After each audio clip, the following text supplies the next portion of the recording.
दोस्तों राजस्थान चतुर्थ श्रेणी कर्मचारी के फॉर्म यहाँ पर शुरू हो चुके हैं। अब चूंकि ये यहाँ पर 10th लेवल की एक वैकेंसी है तो इसमें काफ़ी सारे ऐसे कैंडिडेट होंगे जो पहली बार यहाँ पर फॉर्म भरेंगे कोई भी प्रकार का।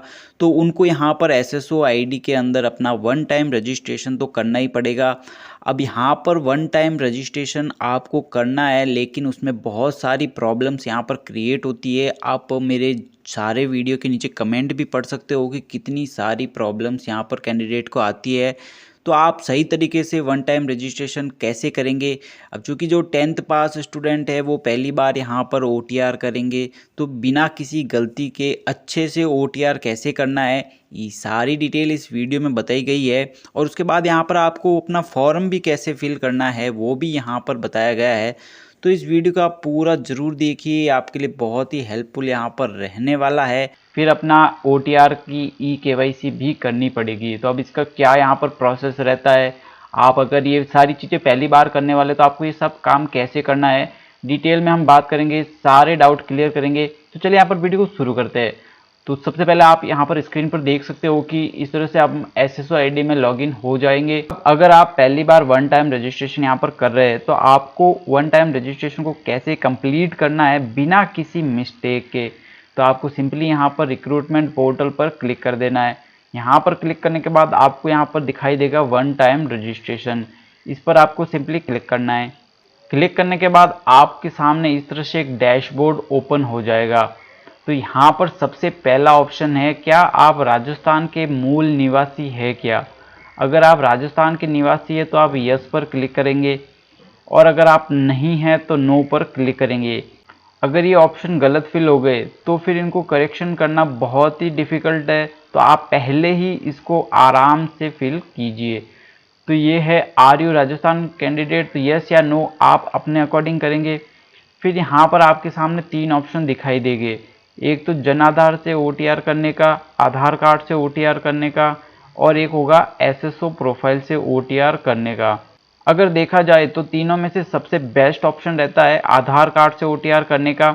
लेकिन आधार कार्ड से ओटीआर करने से पहले आपको अपना आधार कार्ड को चेक कर लेना चाहिए कि उसमें सारी डिटेल 10th की मार्कशीट के अकॉर्डिंग है या फिर नहीं। अगर सारी डिटेल 10th की मार्कशीट के अकॉर्डिंग उसके अंदर लिखी हुई है तो आप बेशक आधार कार्ड से ओटीआर कीजिए, नहीं तो आप जनाधार में भी चेक कर सकते हो कि उसमें क्या डिटेल दे रखी है आपकी, वो 10th के अकॉर्डिंग है या नहीं है। तो फिर आप जनाधार से भी कर सकते हो, दोनों ही बढ़िया प्रोसेस रहते हैं। अब अगर आप एसएसओ प्रोफाइल से ओटीआर करते हो, ये दोनों चीज़ें गलत है। मान लीजिए आधार और जनाधार में आपके मिस्टेक है और आप एसएसओ प्रोफाइल से ओटीआर करना चाहते हो, तो उससे पहले आपको एसएसओ प्रोफाइल में अपनी सारी डिटेल को 10th के अकॉर्डिंग फिल करना पड़ेगा, क्योंकि ये यहाँ पर ऑटोमेटिक एसएसओ से डिटेल उठा लेगा। लेकिन मेरी सलाह यही रहेगी कि आप आधार कार्ड या फिर जनाधार से ही ओटीआर करें, क्योंकि यहाँ पर आधार और जनाधार को वेरीफाई किया जाता है, लेकिन एसएसओ प्रोफाइल से ओटीआर को वेरीफाई करने का कोई तरीका नहीं है। ये जो आप ओटीआर यहाँ पर देख रहे हो ये पहले एसएसओ प्रोफाइल से किया हुआ था, लेकिन फिर इस ओटीआर में जो आधार कार्ड में जो गलतियाँ थी उसमें सुधार करवाया गया, और फिर जब यहाँ पर अपडेट पर क्लिक किया गया तो ये ऑटोमेटिक आधार वाले ओटीआर में कन्वर्ट हो गया। मतलब एसएसओ प्रोफाइल का जो ओटीआर होता है वो ऑटोमेटिक आधार में या फिर जनाधार में कन्वर्ट हो जाता है जब आप अपनी सारी डिटेल को सही उन डॉक्यूमेंट के अंदर कर दोगे। आज ही यहाँ के फॉर्म शुरू हुए तो आप आराम से अपने डॉक्यूमेंट को पहले सही करवा लीजिए, क्योंकि 1 महीने का टाइम है आपके पास। आप अपने आधार कार्ड में 10th की मार्कशीट के अकॉर्डिंग सुधार करवाइए और फिर आराम से यहाँ पर आधार से ओटीआर कीजिए, ताकि आपकी गलती बिल्कुल भी नहीं रहेगी। तो इस तरह से आपको अपना ओटीआर करना है। अब यहाँ पर देख लीजिए, आपके मान लो अगर आपको कैटेगरी चेंज करनी है तो आप सिंपली यहाँ पर एडिट का ऑप्शन दिखाई देगा, इस पर क्लिक करना है और अपनी कैटेगरी को आप चेंज कर सकते हो। इसके अलावा जो यहाँ पर candidate name, date of birth, gender और फादर नेम है, ये आप चेंज यहाँ पर डायरेक्ट नहीं कर सकते। इसको अगर चेंज करना चाहते हो, अभी देखिए यहाँ पर ओटीआर आधार कार्ड से किया गया है तो आपको फैच डाटा पर क्लिक करना पड़ेगा। फिर अगर आपने आधार में अगर करेक्शन करवाया है तो ऑटोमेटिक फैच, सारी जो न्यू डिटेल आपकी होगी वो फैच हो जाएगी और यहाँ पर ऑटोमेटिक आ जाएगी।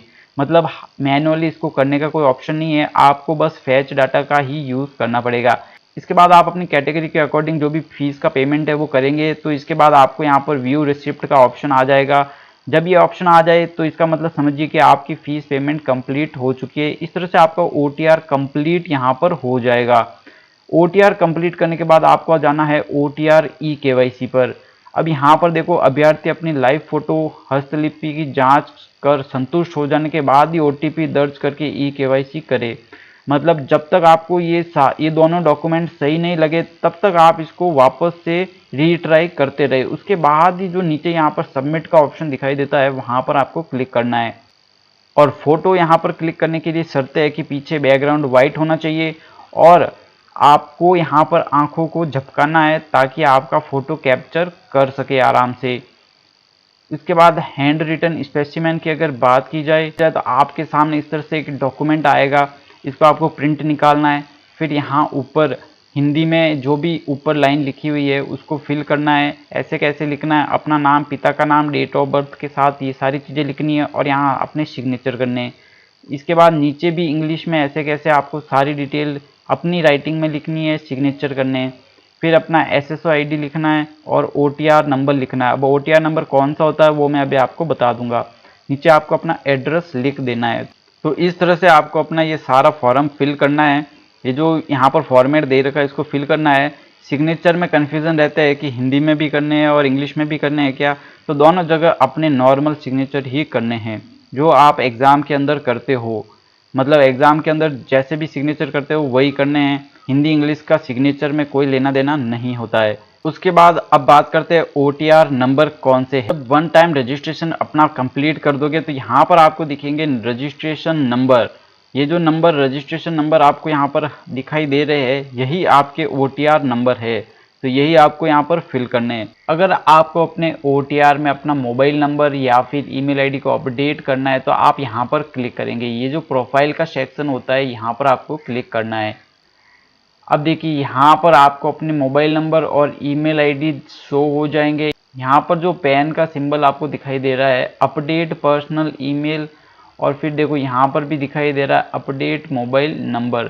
तो यहाँ पर क्लिक कर OTP से वेरीफाई करके आप अपना मोबाइल नंबर यहाँ पर चेंज करोगे और फिर अपडेट पर क्लिक करोगे। उसके बाद सिंपली आपको यहाँ पर रिक्रूटमेंट पोर्टल पर चले जाना है। यहाँ पर पहुँचने के बाद आपको वन टाइम रजिस्ट्रेशन पर क्लिक करना है। अब देखो वन टाइम रजिस्ट्रेशन पर क्लिक करने के बाद आपको यहाँ पर ब्लू कलर में दिखाई देगा अपडेट। जैसे ही आप अपडेट पर क्लिक करोगे तो आपने प्रोफाइल में के अंदर जो नया फ़ोन नंबर डाला है वो ऑटोमेटिक यहाँ पर फैच हो जाएगा। अपडेट यहाँ पर भी लिखा है देखो gate email from SSO profile. तो ये दोनों चीज़ें यहाँ पर ऑटोमेटिकली SSO प्रोफाइल से ले लेता है। तो ईमेल और फ़ोन नंबर चेंज करने का बहुत ही सिंपल सा प्रोसेस यहाँ पर रहता है। तो आई होप ये डाउट तो आपका क्लियर हो गया होगा। अगर आपके OTR से रिलेटेड कोई क्वेरी है तो आप हमारे इस प्लेलिस्ट को पूरा देख सकते हैं। पूरी प्लेलिस्ट यहाँ पर OTR के लिए ही बनाई गई है। इसमें OTR के अलग अलग डाउट के लिए अलग अलग यहाँ पर वीडियोस दिए गए हैं। इसका लिंक आपको डिस्क्रिप्शन बॉक्स में मिल जाएगा। बहुत सारे वीडियो यहाँ पर OTR रिलेटेड है, इसको आप आराम से चेक कर सकते हो। आपकी जो भी प्रॉब्लम है उसका एक जेन्युइन सॉल्यूशन यहाँ पर आपको मिलेगा। तो काफ़ी इंपॉर्टेंट प्लेलिस्ट आपके लिए यहाँ पर ये रहने वाली है। अब चलिए यहाँ पर चतुर्थ श्रेणी कर्मचारी जो वैकेंसी है उसका फॉर्म कैसे आपको फिल करना है इसके बारे में यहाँ पर वीडियो शुरू करते हैं। तो आपको सिंपली अपनी SSO ID के अंदर लॉगिन हो जाना है। लॉगिन होने के बाद आपको यहाँ पर दिखेगा रिक्रूटमेंट पोर्टल, यहाँ पर आपको सिंपली क्लिक कर देना है। अब क्लिक करने के बाद यहाँ पर आपको इस तरह से होम पेज दिखाई देगा। यहाँ पर आप देख सकते हो क्लास 4 एम्प्लॉय डायरेक्ट रिक्रूटमेंट 2024। यहाँ पर अप्लाई नाउ का ऑप्शन आ चुका है। इस वैकेंसी में अप्लाई करने के लिए आपको यहाँ पर सिंपली क्लिक कर देना है। जैसे ही आप यहाँ पर क्लिक करोगे तो इस तरह से आपके सामने एक विंडो ओपन हो जाएगा। यहाँ पर क्लास 4 पर आपको क्लिक करना है। फिर आपके सामने OTR का डेटा रिव्यू आ जाएगा। आपको अपनी ये जो 4 चीज़ें हैं इनको खास तौर पर चेक करना है।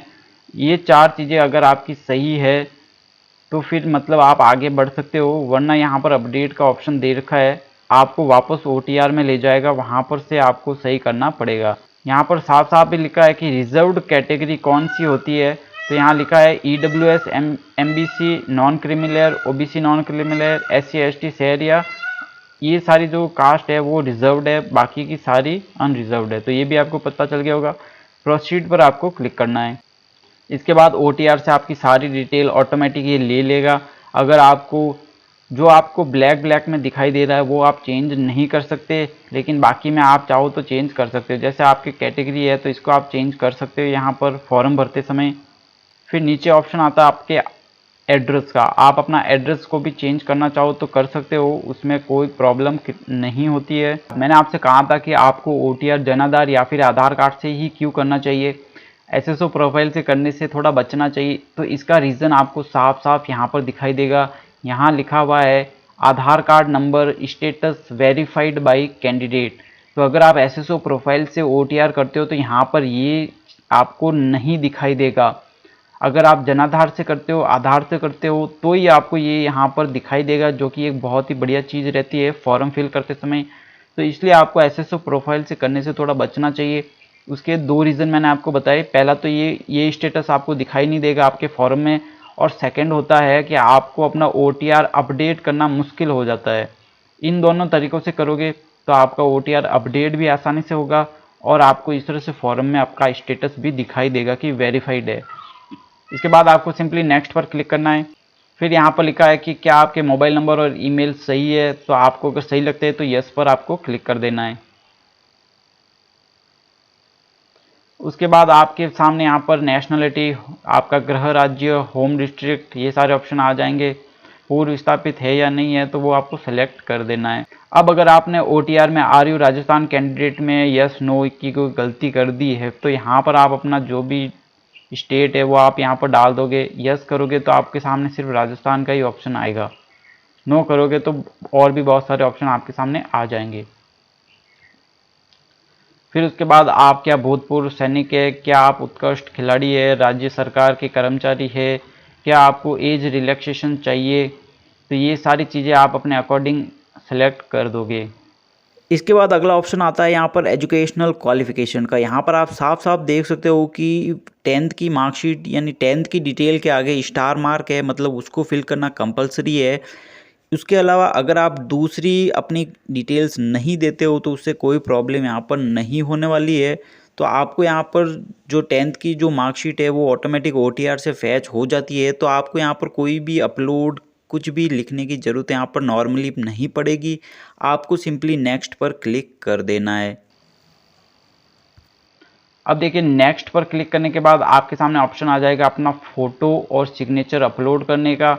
फ़ोटो और सिग्नेचर में यहाँ पर लिखा है कि 50 KB से 100 KB के बीच का होना चाहिए।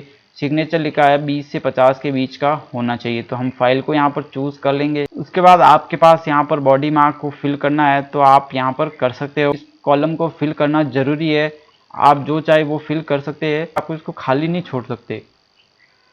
फ़ोटो और सिग्नेचर अपलोड करने के बाद अब जब आप नेक्स्ट पर क्लिक करोगे तो यहाँ पर प्रेफरेंस का ऑप्शन आ जाएगा। यहाँ पर आप देख सकते हो कि आपको 3 प्रेफरेंस फिल करने कंपलसरी है। आप जो भी अपने अकॉर्डिंग प्रेफरेंस चाहते हो वो आप देख सकते हो। यहाँ पर RPSC है, फिर यहाँ पर सबऑर्डिनेट डिपार्टमेंट्स है, गवर्नमेंट ऑफ सेक्रेटरीट है। जो भी है आप यहाँ पर अपने अकॉर्डिंग फिल करना चाहते हो आप आराम से यहाँ पर कर सकते हो।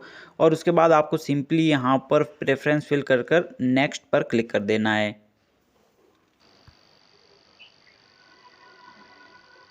अब देखिए इस तरह से आपके पास अपना आपका जो भी एप्लीकेशन आपने फिल किया है वो सारा आ जाएगा। आपको अपनी सारी डिटेल यहाँ पर चेक कर लेनी है कि कहीं पर कोई मिस्टेक तो नहीं रह गई है। आप अपनी डिटेल को एक बार देख लेंगे और उसके बाद आपको यहाँ पर नीचे जो घोषणा दे रखी है यहाँ पर क्लिक करना है। क्लिक करने के बाद आप अपने सिग्नेचर भी देख सकते हो। अपडेट करना चाहते हो इस फॉर्म को तो कर सकते हो। अगर आपको सारी डिटेल सही लगती है तो आपको फाइनल सबमिट पर क्लिक करना है। अब देखिए यहाँ पर फॉर्म भरने के लिए यहाँ पर लिखा हुआ है कि आपको OTP फिल करना पड़ेगा। सबसे पहले आप यहाँ पर चेकबॉक्स पर क्लिक करेंगे, फिर सेंड OTP पर क्लिक करेंगे। OTP आपके मोबाइल नंबर और ईमेल आईडी दोनों पर भेजा जाएगा। OTP डालने के बाद आपको इसको वेरीफाई OTP करना है। जैसे ही आप वेरीफाई करेंगे तो आपका फॉर्म कम्प्लीटली फिल हो जाएगा। फीस पेमेंट की यहाँ पर कोई ज़रूरी नहीं है। इसका रीज़न ये है कि वन टाइम रजिस्ट्रेशन में एक बार फीस पेमेंट करने के बाद आप कोई भी फॉर्म बिना फीस के भर सकते हो, लेकिन शर्त यही है कि आपको उस फॉर्म की जो क्वालिफिकेशन आपके पास होनी चाहिए। आई होप आज का ये वीडियो आपके लिए काफ़ी हेल्पफुल यहाँ पर रहा होगा। अगर आप हमसे कनेक्ट होना चाहते हैं तो आप यहाँ पर टेलीग्राम ग्रुप को ज्वाइन कर सकते हैं, इंस्टाग्राम पर डीएम कर सकते हैं और नीचे कमेंट भी कर सकते हैं। तो मिलते हैं इसी तरह के किसी नए अपडेट के साथ। Stay tuned.